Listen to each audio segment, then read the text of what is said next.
वह फिर कभी लौट के वापस नहीं आता। फिर एक दिन की बात है, रामू जंगल में लकड़ियां काटने जाता है। वह लकड़ियां काट कर जंगल से वापस आ रहा होता है, तभी बहुत तेज बारिश शुरू हो जाती है। उसकी सारी कटी हुई लकड़ियां भीगने लगती हैं। अरे ये क्या? जब मैं सुबह निकला था तब तो बारिश के कोई आसार नहीं दिख रहे थे। अब अचानक ये बारिश कहाँ से शुरू हो गई?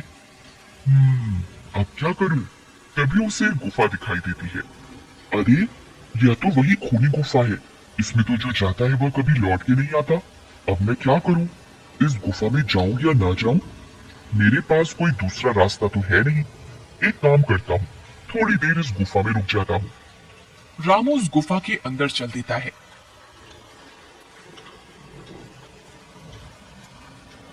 अंदर जाने पर उसे डरावनी आवाजें सुनाई देती हैं।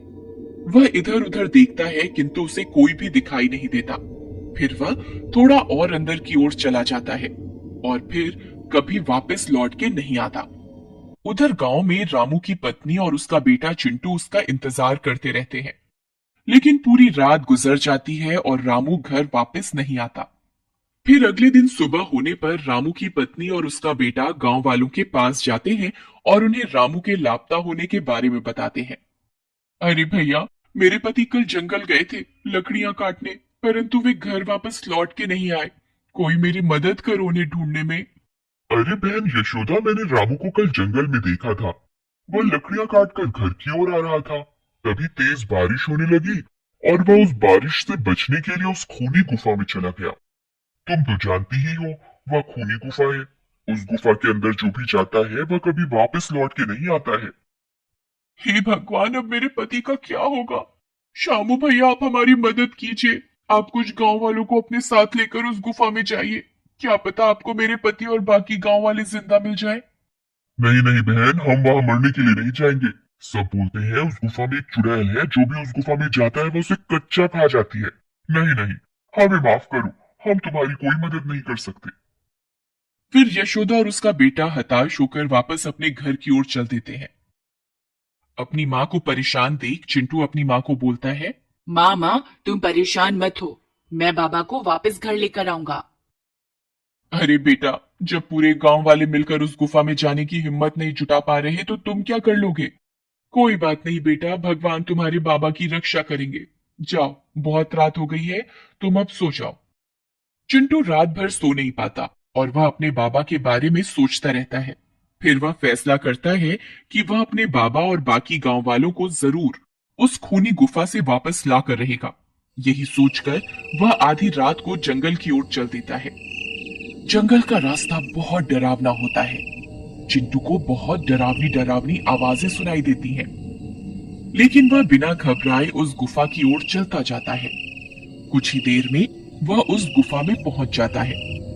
गुफा में पहुंचकर उसे वहां कोई भी गांव वाला दिखाई नहीं देता, सिर्फ डरावनी आवाजें ही सुनाई देती हैं। फिर वह हिम्मत जुटाकर गुफा में और अंदर की ओर जाता है। तभी अचानक उसके सामने एक चुड़ैल आ जाती है।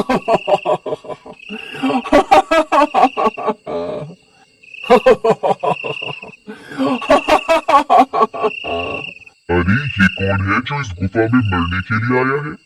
चिंटू उस चुड़ैल को देखकर हक्का बक्का रह जाता है। डर के मारे वह कांपने लगता है।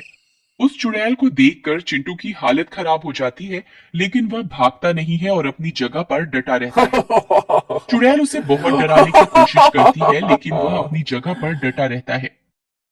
अरे, ये तो छोटा बच्चा है, ये तो मेरे किसी काम का नहीं है। इसे यहां से कैसे भगाऊं? ये तो मेरा सारा काम चौपट करवा देगा। दूसरी तरफ चिंटू को घर में ना पाकर यशोदा घबरा जाती है। हे भगवान, अब चिंटू आधी रात को कहां चला गया? कहीं वह अपने बाबा को छुड़ाने उस खूनी गुफा की ओर तो नहीं चला गया? हे भगवान, अब मैं क्या करूं? फिर वह भागती हुई शामू के घर जाती है और उससे मदद मांगती है। भैया, चिंटू घर से लापता है। वह अवश्य ही अपने बाबा को बचाने के लिए उस खूनी गुफा की ओर गया होगा। कृपा करके मेरी मदद कीजिए। फिर शामू भागकर बाकी के गांव वालों के पास मदद मांगने जाता है। अरे भाई कालिया, चिंटू भी उस खूनी गुफा की ओर चला गया है। अब हम सबको मिलकर उसकी मदद करनी चाहिए। अगर एक बच्चा अकेला आधी रात को उस जंगल में खूनी गुफा में जाने की हिम्मत दिखा सकता है, तो हमें अपने आप पर शर्म करनी चाहिए। तुम सही कह रहे हो शामू, चिंटू की हिम्मत को देखकर मुझ में भी हिम्मत आ गई।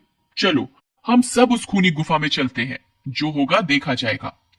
यही सोचकर कुछ गांव वाले मिलकर उस खूनी गुफा की ओर जाते हैं। दूसरी तरफ वह चुड़ैल चिंटू को वहां से डरा कर भगाने की कोशिश करती रहती है, परंतु चिंटू अपनी जगह से नहीं हिलता। अरे मूर्ख बालक, क्या तुझे मुझसे डर नहीं लगता? मैं तुझे कच्चा ही खा जाऊंगी। मैं तुझे आखिरी बार बोल रही हूँ, यहाँ से चला जा, नहीं तो अच्छा नहीं होगा। हे चुड़ैल, मैं अपने बाबा से बहुत प्यार करता हूँ। अगर वे मेरे लिए अपनी जान दे सकते हैं तो मैं उनके लिए अपनी जान देने को तैयार हूँ।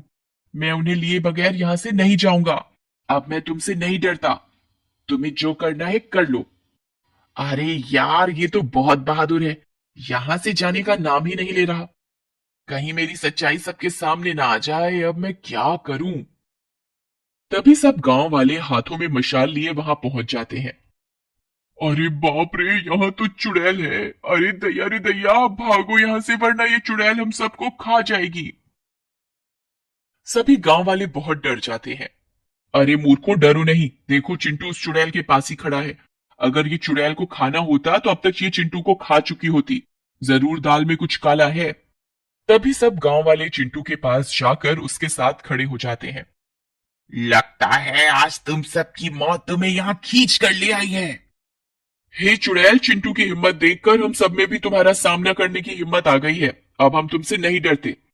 तभी सब गांव वाले हाथों में मशाल लिए चुड़ैल की तरफ बढ़ते हैं। अरे ये क्या, ये सब तो मेरी तरफ ही आ रहे हैं। अब तो मुझे यहां से भागना ही पड़ेगा। अरे देखो देखो, ये चुड़ैल तो दुम दबाकर भाग रही है। लगता है ये कोई चुड़ैल नहीं है, जरूर दाल में कुछ काला है। चलो इसका पीछा करते हैं। सब गांव वाले चुड़ैल का पीछा करते हैं।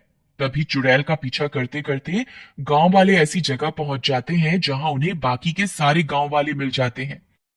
वे सारी खुदाई का काम कर रहे होते हैं। वे लोग उन गांव वालों को अपनी ओर आता देख खुश हो जाते हैं और अपनी आप बीती बताते हैं। कालिया, अरे भाई घनश्याम, तुम सब लोग यहाँ खुदाई का काम क्यों कर रहे हो?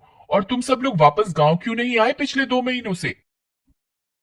अरे क्या बताएं भाई कालिया, ये औरत ने चुड़ैल बनकर हमें जबरदस्ती यहाँ कैद करके रखा हुआ था और खजाने के लालच में हमसे दिन रात यहाँ खुदाई करवाती रहती थी।